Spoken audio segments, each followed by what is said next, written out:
பெரம்பு கொண்ட தாய் தமிழ் உறவுகளுக்கும் தேசிய முற்போக்கு திராவிட கழகத்தின் ஆற்றல் மிக்க தகவல் தொழில்நுட்ப பிரிவு மாவீரர்களுக்கும் இனிய ஞாயிறு வணக்கம். கடந்த வாரம் பொதுமக்களை, அதாவது தமிழக மக்களை வாட்டி வதைக்கின்ற மின் உயர்வு கட்டணத்தை ஏற்றிய திமுக அரசை கண்டித்து அந்நியார் அவர்கள் தலைமையில் மிகச் சிறப்பானதொரு கண்டன ஆர்ப்பாட்டம் தமிழகம் எங்கும் நடைபெற்றது. அதில் அந்நியார் அவர்கள் ஊடகத்தில் பேசும் பொழுது திமுக அரசை கடுமையாக கண்டித்து முதல்வர் அவர்களுடைய அதாவது அவருடைய செயல்பாட்டை பற்றி விமர்சனம் செய்திருந்தார்.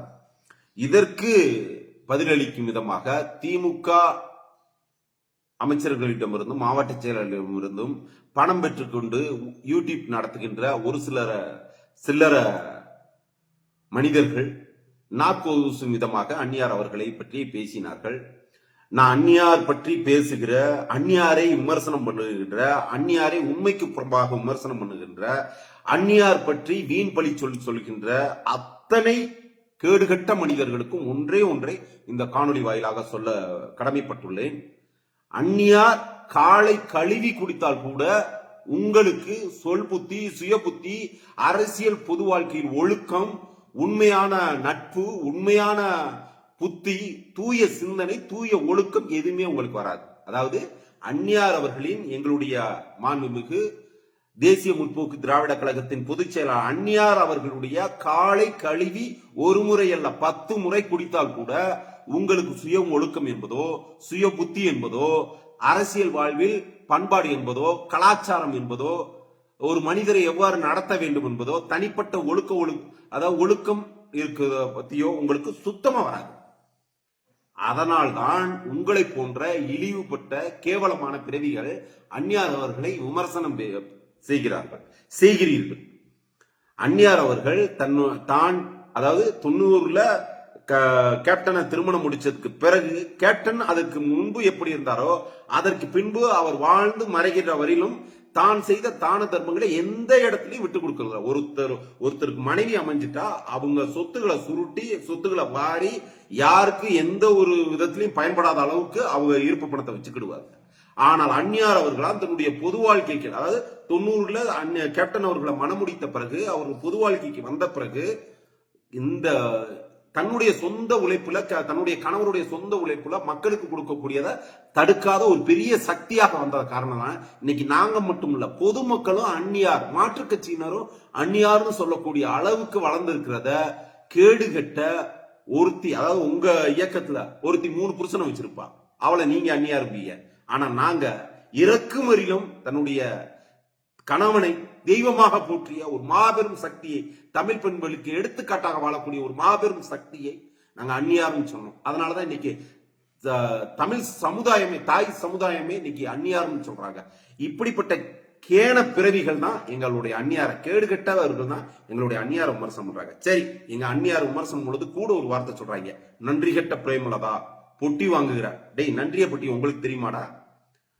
90, 95 காலகட்டத்துல அம்மையார் ஜெயலலிதா அவர்கள் அசுர சக்தியாக வளர்ந்து நிற்கும் பொழுது, கலைஞருடைய 50வது பொன்விழா ஆண்டு வருது.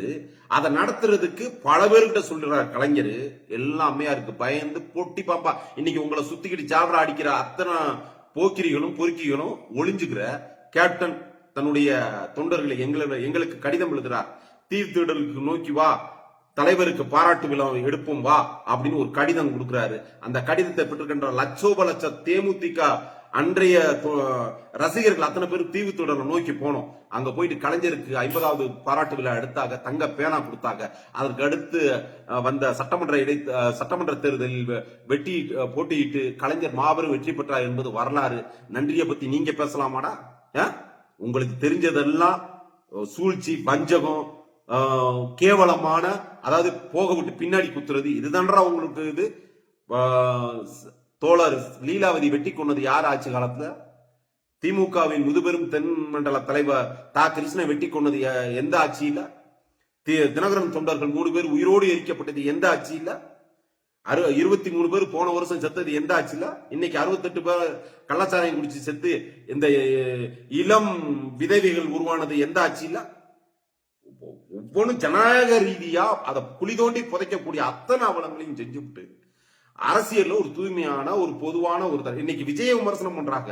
இன்னைக்கு அடுத்த அரசியலுக்கு வரப்போறாரு, நம்மளுக்கு ஆப்பு வரப்போகுதுன்னு விஜய விமர்சனம் பண்ணக்கூடிய எத்தனை கேடுகட்டவங்களை பாக்குறோம். இதுல இந்த யூடியூப்ல 10,000 20,000 30,000 பெற்றுக்கிட்டு மாற்றுக் கட்சி தலைவர்களை தரந்தாழ்ந்து விமர்சனம் பண்றது இவங்களுக்கு, அதாவது நேருக்கு நேரா நின்று எதிர்த்து பேசுறதுக்கோ அரசியல் செய்யறதுக்கோ தகுதி இல்ல. கூட்டணி பலத்தோட நின்றுகிட்டு அவங்களையும் கூட நின்று குத்திக்கிட்டு இன்னைக்கு மிகப்பெரிய முதல்வர் தொகுதியிலேயே ஒரு மாபெரும் அரசியல் தலைவர் வெட்டி கொல்லப்பட்டு இன்னும் அந்த குற்றவாளிகளை ஒரு மிகப்பெரிய 2 குற்றவாளிகளை இன்னும் பிடிக்க முடியாத சூழல் தானே இருக்கு. இதெல்லாம் இந்த ஊடகவியலாளர்கள் பேச மாட்டாங்க. இதெல்லாம் நீங்க கண்ணுக்கு தெரியாது. நீங்க எல்லாத்துக்கும் தெரியுது கண்ணுக்கு அந்நியார் மட்டும்தான். ஏன்னா ஒழுக்கமா சுயமா சொந்த புத்தியில சொந்த காசுல மக்களுக்கு சேவை செய்யற யாரையும் நீங்களுக்கு பிடிக்காது. ஏன்னா நீங்க ஊர்ல அடிச்சு உலையில போட்டு அந்த பணத்தை எடுத்து வாழ்ந்துகிட்டு தின்னுகிட்டு ஊருக்கு நியாயம் பேசிட்டு அலைகிற இந்த கூமுட்டைகளுக்கு என்னத்தை தெரியும்?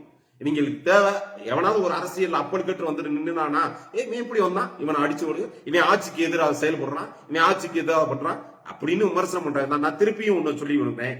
எங்களுடைய அந்நியார் இந்த செந்தில், அந்த யாரு முட்டவீச்சு செந்தில், காந்தாராவு, இன்னும் ஊடகவியலாளர்கள் அத்தனை பேத்துக்கு நான் ஒண்ணு சொல்றேன்.